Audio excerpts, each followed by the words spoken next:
اب ان چیزوں پر آتے ہیں کہ یہ پلان ہے کیا، اس کے اثرات کیا ہیں، اور army chief general Asim Munir نے کیا کہا ہے۔ کہا جا رہا ہے کہ ملک کو درپیش معاشی حالات کے تناظر میں ایک مفصل اقتصادی بحالی کے منصوبے کا اعلان کیا گیا ہے، اور اس سب کے اندر ان منصوبوں کو تیزی سے آگے بڑھانے کے لیے ایک فیسیلیٹیشن کونسل کا قیام عمل میں لایا گیا ہے، تاکہ ممکنہ سرمایہ کاری کے لیے سنگل ونڈو انٹرفیس کے طور پر کام کیا جا سکے، اور ساتھ ہی ایک متفقہ طریقہ کار اختیار کیا جا سکے۔ اس منصوبے کے تحت 4 سے 5 سالوں میں 15 سے 20 لاکھ لوگوں کو ڈائریکٹ اور 75 لاکھ سے 1 کروڑ کو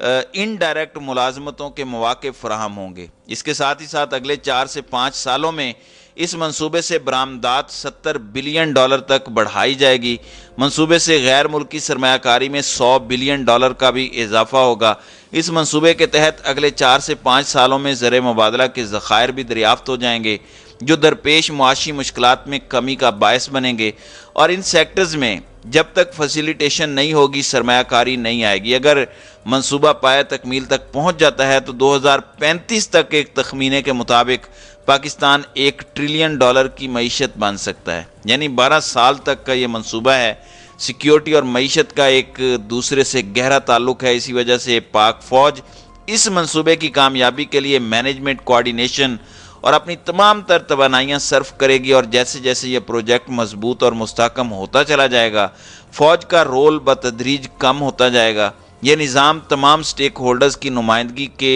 ساتھ تعاون پر مبنی اور پورے حکومتی نقطہ نظر کے ذریعے اب تک کے پیچیدہ اور طویل کاروباری عمل کو مختصر کر دے گا۔ اس منصوبے کا مقصد وفاق اور حکومت صوبوں کے درمیان ہم آہنگی پیدا کرنا ہے۔ ملک کے معاشی حالات میں اس بات کے حوالے سے یہ تمام تر جو چیزیں ہیں، اس پر army chief general Asim Munir نے کہا ہے کہ پاک فوج معاشی بحالی کے حکومتی پلان پر عمل درآمد کی کوششوں کی بھرپور حمایت کرتی ہے، اور اسے پاکستان کی سماجی معاشی خوشحالی اقوام عالم میں اپنا جائز مقام واپس حاصل کرنے کی بنیاد سمجھتی ہے۔ یہ ایک بہت بڑی سٹیٹمنٹ ہے جو ناظرین کرام جنرل عاصم منیر کی جانب سے سامنے آئی ہے۔ آج یہ جو معیشت بحالی کا پروگرام منظر عام پر لایا گیا ہے، جس پر گزشتہ 6 ماہ سے کام ہو رہا تھا، پلاننگ ہو رہی تھی، اور کہا جا رہا ہے کہ اس منصوبے کے اعلان سے قبل ہوم ورک مکمل کر لیا گیا تھا، اور دلچسپی رکھنے والے ممالک کو اسٹیبلشمنٹ کی جو گارنٹی درکار ہوتی ہے وہ اسٹیبلشمنٹ دے گی۔ اب یہ قوم کے لیے ایک بہت بڑا منصوبہ ہے، اور یہ حکومتوں سے بالاتر ہو کر قوم کا ایک منصوبہ ہے، اور اس منصوبے پر مجھے نہیں لگتا کہ کسی کو اختلاف ہوگا یا ہونا چاہیے۔ ظاہر ہے اس کے بہت سے اینگلز دیے جا رہے ہیں، بہت سی چیزوں کو ڈی کوڈ کیا جا رہا ہے، سب آرمی چیف کے بیان اور فوج کی حمایت کے بیان کی اپنی اپنی ٹرانسلیشن کر رہے ہیں۔ اب احمد منصور جو 24 نیوز سے وابستہ ہیں، ان کا کہنا ہے کہ سیاسی اور فوجی قیادت کا بڑا اجلاس پاکستان کی معاشی بحالی کا جامع منصوبہ فائنل ایک حکومت، اجتماعی حکومت کے تصور کو فروغ دیا جائے گا۔ اب یہ چیز بڑی اہم ہے اور غور طلب بھی ہے کہ ایک حکومت اور اجتماعی حکومت کے تصور کو فروغ دیا جائے گا، یعنی ایک ایسی حکومت کا قیام جس میں سب ہوں اور وہ پھر مل کر ملک کو آگے لے کر چلیں۔ ویسے یہ پہلے بھی ڈسکس ہوتا آیا ہے کہ صوبوں میں جس کی حکومت بنے، لیکن وفاق میں 10-15 سال کے لیے ایک ایسا نظام لایا جائے جس میں جو جتنے ووٹ حاصل کرے وہ اس نظام کے اندر اتنی نمائندگی کرے، وہ اور سب کو اپنا اپنا ڈیو شیئر ملے اور وہ جمہوری عمل کو آگے لے کر چلے، لیکن اس کے مین مندرجات اور ایجنڈاز اسی طرح سے رہیں۔ یعنی یہ ایک تھیوری مارکیٹ میں گردش کر رہی ہے۔ کیا پاکستان تحریک انصاف کے لیے یہ چیلنجنگ ہونے جا رہا ہے؟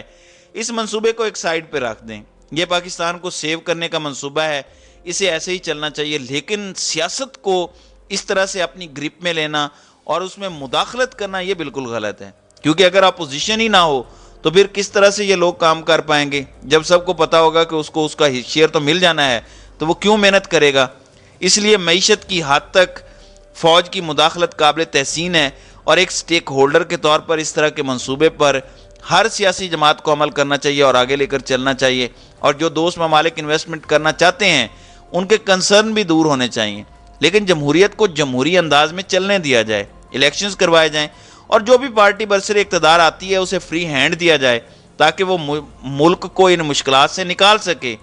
نہ کہ اسٹیبلشمنٹ یا پاورفل سرکلز اپنی مرضی کا چوچو کا مربع دوبارہ اکٹھا کر دیں جس طرح 1 سال پہلے اکٹھا کیا گیا۔ اگر ایسا ہوا تو مجھے لگتا ہے کہ اس سے بھی زیادہ ہمارے ملک کے اندر اس کے بھیانک اور خوفناک نتائج مرتب ہوں گے۔ تو ناظرین کرام، آپ کی اس ویڈیو کے حوالے سے کیا رائے ہے؟ آپ اپنی رائے کا اظہار کامنٹ سیکشن میں ضرور کیجیے گا۔